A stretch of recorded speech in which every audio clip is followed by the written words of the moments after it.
সর্বপ্রথম আল্লাহ তাআলা কি সৃষ্টি করেছেন, আল্লাহ রাব্বুল আলামিন দুনিয়াতে প্রথম কি সৃষ্টি করেছেন এই সম্পর্কে একটি হাদিস থেকে আমরা জানতে পারি আল্লাহ রাব্বুল আলামিন সর্বপ্রথম সৃষ্টি করেছেন কলম। যদিও অন্যান্য আরো অনেক বর্ণনার দিকে তাকালে দেখা যায় তারও আগে আল্লাহ তাআলা সৃষ্টি করেছেন আল্লাহর আরশ, এবং কোন কোন বর্ণনা দ্বারা দেখা যায় পানি। তার মানে আল্লাহর আরশ, পানি, কলম এগুলো সবার আগে, সবকিছুর আগে আল্লাহ তাআলা সৃষ্টি করেছেন। কলমকে সৃষ্টি করার পর আল্লাহ বলেছেন কলমকে লেখো, তখন কলম যা লিখেছে সেটাই হচ্ছে এবং ঘটে চলবে কিয়ামত পর্যন্ত বা তার উপরে।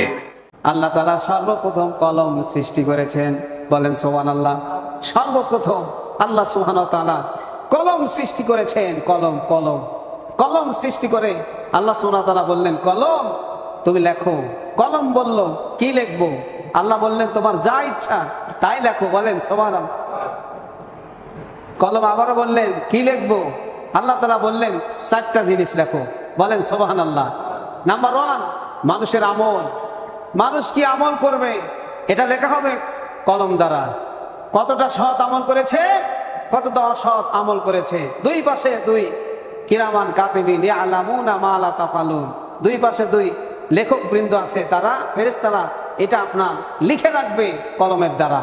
তাহলে কলমকে আল্লাহ বললেন লেখো। কি লিখবো? প্রথমে লেখো মানুষের আমল। নাম্বার 1 মানুষের আমল। নাম্বার 2 মানুষের রিজিক। আল্লাহ সুবহানাহু ওয়া তাআলা মানুষকে সৃষ্টি করার আগে 50,000 বছর আগে তার রিজিকের কথা লিখে দিয়েছেন, বলেন সুবহানাল্লাহ। নাম্বার 3 আল্লাহ বললেন মানুষের হায়াত সম্পর্কে লেখো, বয়স কতটুকুন হায়াত মানুষ পেয়েছে, কতটুকুন পাবে এটা লিখে দাও। কলম লিপিবদ্ধ করে ফেললো। নাম্বার 4 লেখো মানুষ কখন মারা যাবে, মৃত্যু কখন হবে এটা তুমি লিখে দাও। কলম তাহলে 4টি বিষয় লিখেছে। কলম কয়টি বিষয় লিখেছে? আল্লাহ তাআলা বললেন কলম তুমি লেখো। কলম বলল আল্লাহ আমি কি লিখবো?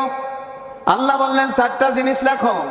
নাম্বার 1 মানুষের আমল, নাম্বার 2 রিজিক, নাম্বার 3 মানুষের হায়াত বয়স, নাম্বার 4 মানুষের মৃত্যু সম্পর্কে লেখো। কলম লিখে দিয়েছে। আজ থেকে মানুষ সৃষ্টির কমপক্ষে 50,000 বছর আগে এটা লেখা হয়ে গেছে। 50,000 বছর আগে মানুষের হিসাব নিকাশ আল্লাহ সুবহানাহু ওয়া তাআলা লিখে শেষ করে দিয়েছে। আমার প্রিয় ভাইরা, তাহলে কলমের শপথ খেয়েছেন কে? আল্লাহ তাআলা কলমের শপথ খাইলেন। কলমের শপথ খেয়ে আল্লাহ বলেন ওয়ামা ইয়াসতুরুন, ওরা যা লিপিবদ্ধ করে তার। আল্লাহ কলমের শপথ খেয়েছেন, আর কলম যা লিখেছে তারও শপথ খেয়েছেন। রব্বুল আলামিন বলেন এত শপথ খাওয়ার কারণটা কি? এই শপথ খেয়ে রব্বুল আলামিন বলেন মা আনতা বিনি'মাতি রাব্বিকা বিমাজনুন। আল্লাহ তাআলা এই কলমের শপথ খেয়ে, আর কলম যা লিখেছে তার শপথ খেয়ে রব্বুল আলামিন বলেন তোমার রবের অনুগ্রহে তুমি পাগল নও। তোমাকে যারা পাগল বলেছে তারা ভুল বলেছে। আল্লাহ তাআলা তার প্রিয় নবীকে কলমের শপথ খেয়ে আর কলম যা লিখেছে তার শপথ খেয়ে আল্লাহ তাআলা জানা দিলেন হে নবী আপনি পাগল নন। যারা আপনাকে পাগল বলেছে তারা ভুল বলেছে, বরং তারাই পাগল, বলেন ঠিক কিনা? আমার আপনার প্রিয় নবী মুহাম্মদুর রাসূলুল্লাহ সাল্লাল্লাহু আলাইহি ওয়াসাল্লাম তিনি কি পাগল ছিলেন? বলেন তিনি কি পাগল ছিলেন? পৃথিবীর মানুষ যেন এটা ভাবতে না পারে, কারণ এটা হচ্ছে সেই কোরআন যেই কোরআন সম্পর্কে রব্বুল আলামিন শুরুতে বলে দিয়েছে যালিকাল কিতাবু লা রাইবা ফীহি। এটা এমন একটি কিতাব যেই কিতাবের মধ্যে কোনো সন্দেহ নাই। সেই কিতাব দ্বারা আল্লাহ তাআলা প্রমাণ করে দিলেন মা আনতা বিনি'মাতি রাব্বিকা বিমাজনুন। যারা আপনাকে পাগল বলেছে আসলে আপনি পাগল নন, তারাই পাগল, বলেন সুবহানাল্লাহ। আমার প্রিয় ভাইয়েরা, রব্বুল আলামিন বলেন নবীজিকে বললেন তারা আপনাকে পাগল বলে, আসলে আপনি পাগল নন। আল্লাহ তাআলা প্রমাণ করে দিলেন আমার প্রিয় নবী, আমার নবীজি কখনো পাগল হতে পারে না, বরং যারা তাকে পাগল বলেছে তারা যে পাগল একটু পরে আল্লাহ প্রমাণ করে দিবে। রব্বুল আলামিন বলেন ইন্না লাকা লাআজরান গায়রা মামনুন। আল্লাহ তাআলা বলেন তোমার জন্য অবশ্যই রয়েছে নিরবচ্ছিন্ন পুরস্কার। বলেন সুবহানাল্লাহ। আল্লাহ তাআলা বলেন নবী টেনশন করবেন না, আল্লাহ যেটা দেবে, আমি আল্লাহ যা দিব আপনি পেয়ে এত বেশি সন্তুষ্ট হবেন আপনি কল্পনাও করতে পারেন নাই। জোরে বলেন সুবহানাল্লাহ। আপনি কল্পনাও করতে পারেন নাই যে আমি এত কিছু আপনাকে দেব। আমার প্রিয় ভাইয়েরা, আব্দুল্লাহ ইবনে সালাম একজন সাহাবী, আল্লাহ নবী সাল্লাল্লাহু আলাইহি ওয়াসাল্লাম মক্কা থেকে মদিনায় হিজরত করে যাওয়ার সঙ্গে সঙ্গে আব্দুল্লাহ ইবনে সালাম নামক একজন সাহাবী সে নবীজিকে উদ্দেশ্য করে 4টা প্রশ্ন করেছেন। নাম্বার 1 হলো কিয়ামতের প্রথম নিদর্শন কি? নাম্বার 2 জান্নাতের প্রথম খাদ্য কি? নাম্বার 3 কি কারণে সন্তান ছেলে হয়, মানে সন্তান কি কারণে বাবার মতো হয় আর কোন কারণে মায়ের মতো হয়? নাম্বার 4 হলো জান্নাতীদেরকে দ্বিতীয়বারে কি খাবার দেওয়া হবে? এই 4টা প্রশ্ন করেছে আব্দুল্লাহ ইবনে সালাম রাদিয়াল্লাহু তাআলা আনহু। তিনি প্রশ্ন করে বললেন নবী ছাড়া এই প্রশ্নের উত্তর পৃথিবীর কোনো ব্যক্তি দিতে পারবে না। জোরে বলেন সুবহানাল্লাহ। এই সাথে আরো বললেন যদি মুহাম্মদ সাল্লাল্লাহু আলাইহি সাল্লাম এই প্রশ্নের উত্তর দেয় তাহলে আমি তার প্রতি ঈমান আনবো। বলেন সুবহানাল্লাহ। তিনি বললেন আপনি প্রশ্ন করার সাথে সাথে জিবরাইল আমিন আমাকে এই উত্তর জানা দিয়েছে। বলেন সুবহানাল্লাহ। কারণ নবীজি একটি কথাও নিজে বলেন নাই, বলেছেন কে? বলেছেন কে?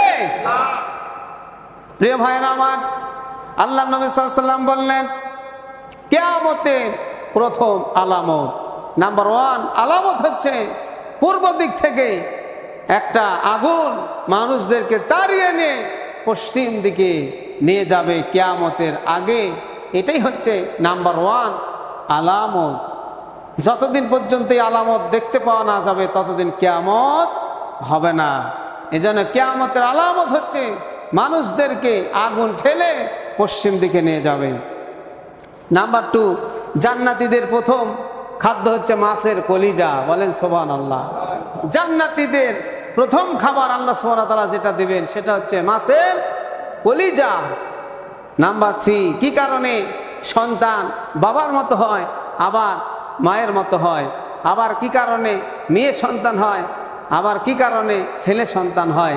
আল্লাহ নবী সাল্লাল্লাহু আলাইহি সাল্লাম কোরআনের আয়াত পড়ে পড়ে উত্তরটা দিয়ে দিলেন যে পুরুষের অর্থাৎ পিতার বীর্যটা যখন অগ্রাধিকার বেশি পেয়ে যায় তখন ওই সন্তানটা ঠিক বাবার মতো চেহারা ধারণ করে, আর মায়ের মতো যখন অগ্রাধিকার পায় তখন ওই সন্তানটা মায়ের মতো চেহারা ধারণ করে। জোরে বলেন সুবহানাল্লাহ।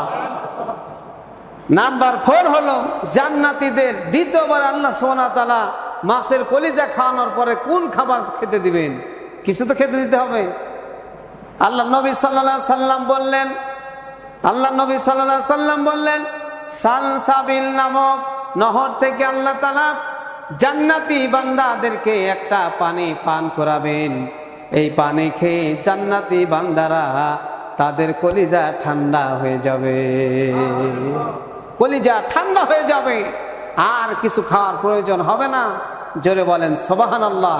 আল্লাহ তাআলা যেন সেই জান্নাতের সেই শ্রেষ্ঠ নিয়ামত এবং সেই জান্নাতের শ্রেষ্ঠ নিয়ামতের জায়গা আমাদের জন্য বরাদ্দ করে দেন। বলেন আমিন। আর জোরে বলেন আমিন। এরপরে রব্বুল আলামিন বলেন ওয়া ইন্নাকা লাআলা খুলুকিল আযীম।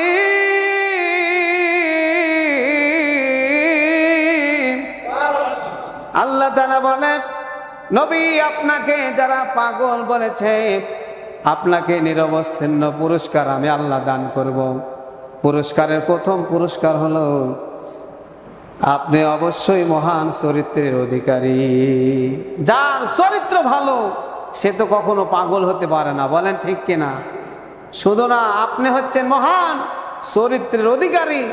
উত্তম চরিত্রটাই আমি আল্লাহ আপনাকে দান করেছি। বলেন সুবহানাল্লাহ। আজিম শব্দটা আল্লাহ সুবহানাহু ওয়া তাআলা তার নবীর ক্ষেত্রে আর তার ক্ষেত্রে আল্লাহ ব্যবহার করেছেন।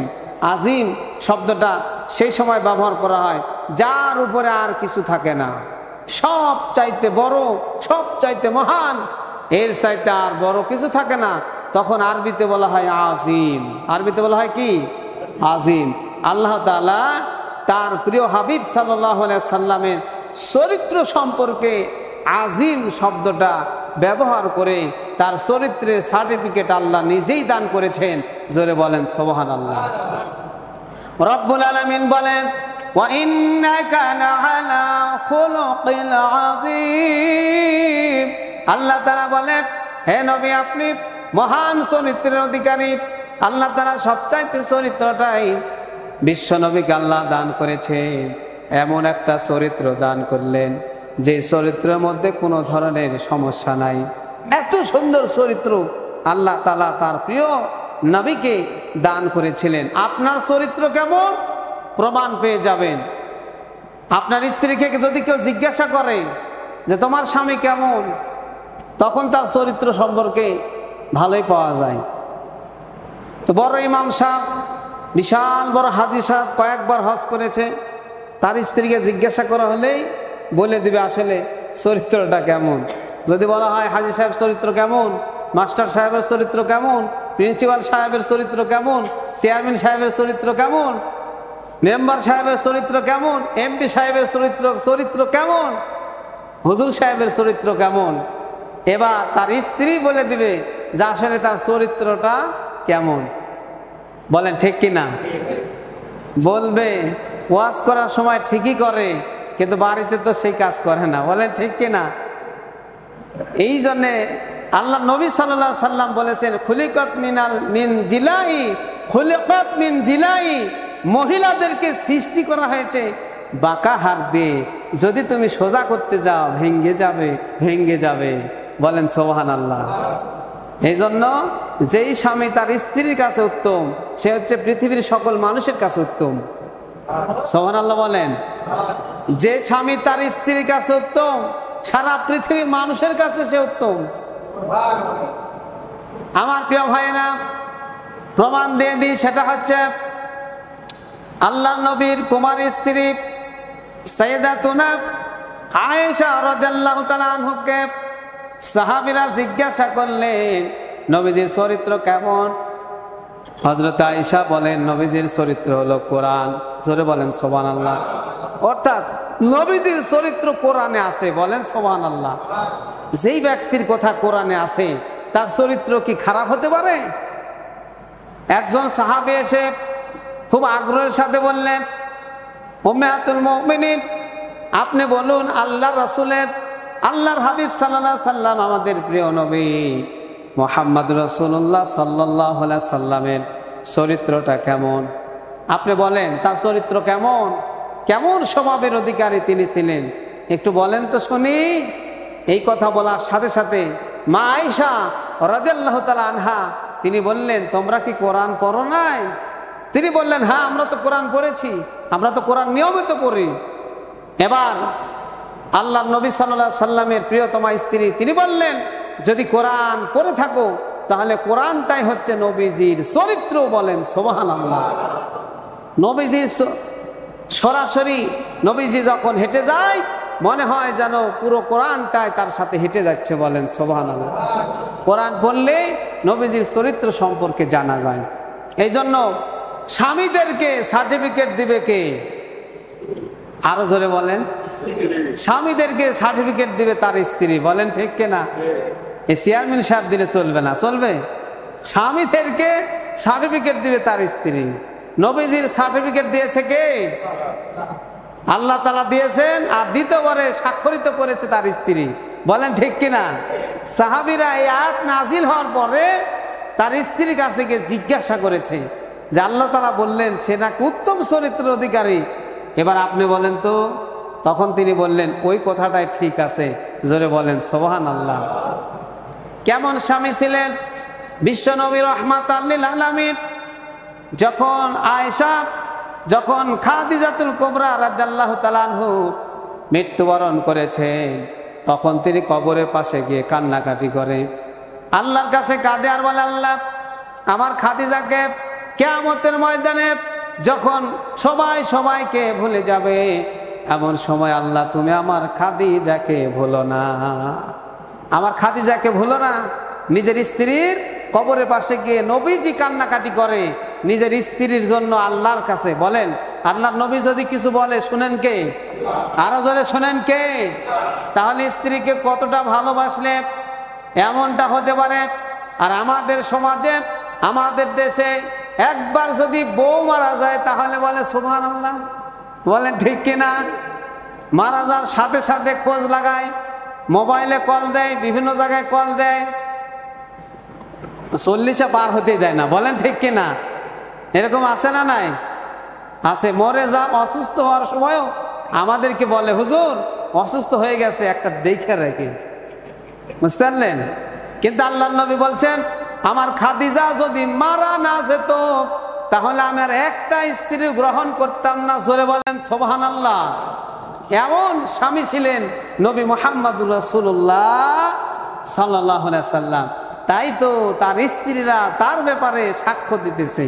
উম্মে সালামা একজন স্ত্রী, উম্মে সালামা, উম্মে সালামা তার একজন স্ত্রী, তিনি বলেছেন আমার জীবনে আবু সালামা নামে একজন স্বামী ছিল, তাকে আমি খুবই ভালোবাসতাম এবং আল্লাহর কাছে আমি মনে করতাম আবু সালামার মতো এত স্বামী, এত ভালো স্বামী আর জীবনেও পাবো না।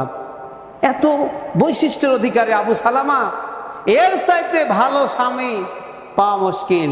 কিন্তু আল্লাহ নবী সাল্লাল্লাহু আলাইহি সাল্লাম একদিন ওয়াজে তিনি বলছিলেন যে আপনারা ধৈর্য ধরেন, আপনারা ভালো কাজ করেন, আল্লাহ তাআলা আপনার ধৈর্যের ফল হিসাবে সবচাইতে ভালো জিনিসটাই দান করবে।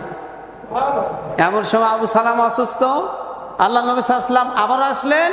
আসার পরে তিনি বললেন হে উম্মে সালামা ধৈর্য ধারণ করো, এর চাইতে ভালো কিছু আল্লাহ তোমার জন্য দেওয়ার জন্য অপেক্ষায় আছে। প্রাণ খুলে বলুন সুবহানাল্লাহ। কিন্তু উম্মে সালামা তিনি বলেন, উম্মে সালামা তিনি বলেছেন যে কি করে আমার যে এই যে স্বামী আবু সালামা, এর চাইতে ভালো স্বামী তো যদি আমার এই স্বামী মারা যায় তাহলে নবীজির কথা মাফিক এর চাইতে ভালো স্বামী আমাকে আল্লাহ দিবেন। কিন্তু আমার তো সে বয়স নেই, আমার তো বিয়েই হবে না, তাহলে ভালো স্বামী কি করে পাবো? তাহলে নবীজির কথাটা ব্যাঠিক, এটা হতেই পারে না। তিনি বিশ্বাস করতে পারছিলেন না, কি করে আল্লাহ আমাকে এই আবু সালামার চাইতে ভালো স্বামী দান করবেন, তার মাথার মধ্যে কথাটা আসছে না। ইন দ্য টাইম আবু সালামা মারা গেল। 1 বছর পর যখন 1 বছর পূর্ণ হয়ে গেল, আবু সালামার কাছে উম্মে সালমার কাছে এসে প্রস্তাব চলে এলো, নবীজি তাকে বিবাহ করতে চায়। বলেন সুবহানাল্লাহ।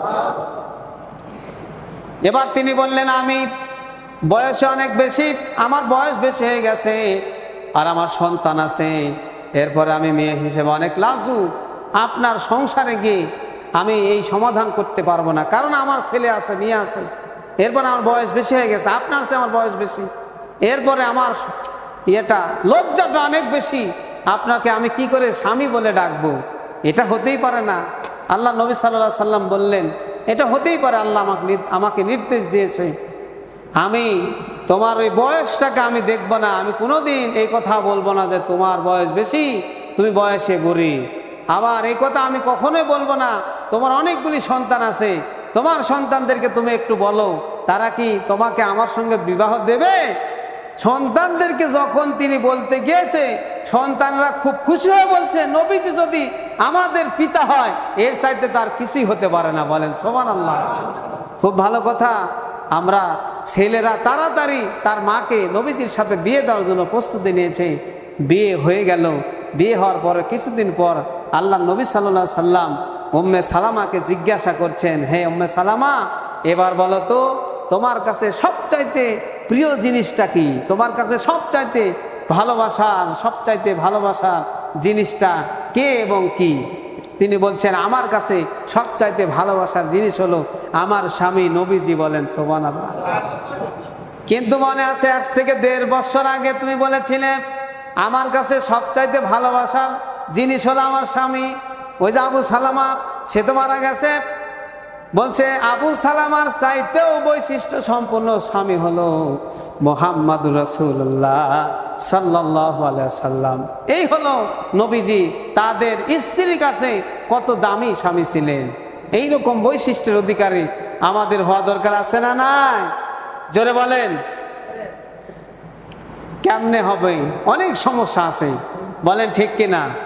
স্বামীদেরও সমস্যা আছে, স্ত্রীদেরও সমস্যা আছে। থাক, সমস্যার জায়গাতে থাক। আমরা সমাধান করতে চাই। আমাদের নবী রাহমাতুল লিল আলামিন, বিশ্ব নবী, তার চরিত্র যদি আপনি পড়েন তাহলে আপনাকে উত্তম নাম্বার 1 স্বামী আগে হতে হবে, বলেন ঠিক কিনা? এজন্য শুধু নবীজির জীবনে শুনবেন, কাঁদবেন, বাড়ি যাবেন, স্ত্রীর সাথে খারাপ ব্যবহার করবেন, তাহলে নবীর জীবনে শুনে আপনার কোনো লাভ হবে না।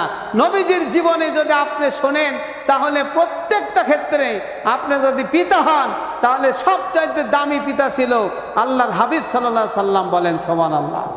সবচাইতে দামি স্বামী ছিল নবী মুহাম্মদুর রাসূলুল্লাহ সাল্লাল্লাহু আলাইহি সাল্লাম। সবচাইতে শ্রেষ্ঠ নানা ছিল আল্লাহর নবী সাল্লাল্লাহু আলাইহি সাল্লাম। সবচাইতে শ্রেষ্ঠ দাদা ছিল আল্লাহর নবী সাল্লাল্লাহু আলাইহি সাল্লাম। এর চাইতে উত্তম মানুষ, এর চাইতে দামি মানুষ, এর চাইতে শ্রেষ্ঠ চরিত্রের অধিকারী পৃথিবীতে আর কেউ ছিল না, এখনো নাই, কিয়ামতের আগেও থাকবে না। জোরে বলেন সুবহানাল্লাহ। রব্বুল আলামিন বলেন ফাসাতুবসিরু ওয়া ইউবসিরুন, আপনি দেখবেন, শীঘ্রই আপনি দেখতে পাবেন, তারাও দেখতে পাবে। আমি আল্লাহ আপনার জন্য কি রেখেছি, আপনাকে যে উত্তম চরিত্র দান করেছি এটা তারাও দেখতে পাবে, আপনিও দেখতে পাবেন তাদের অবস্থা। বিআইকুমুল মাফতুন,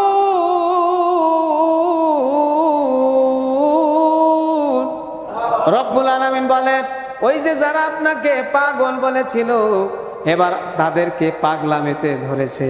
যারা আপনাকে পাগল বলেছিল এখন তো তারাই পাগল হয়ে গেছে, তাদের মাথা ঠিক নাই, কখন কি বলছে, মাথা ঠিক নাই, মাথা ঠিক নাই।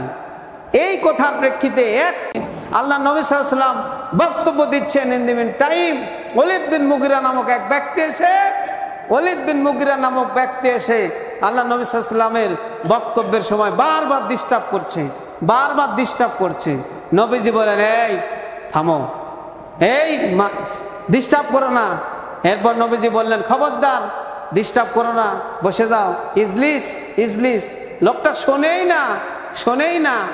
যখন শোনেই না তখন আল্লাহ নবী বললেন উতুল্লিম মিন বাদা যালিকা জানিন, এর জন্মের ঠিক নাই, বলেন আল্লাহু আকবার।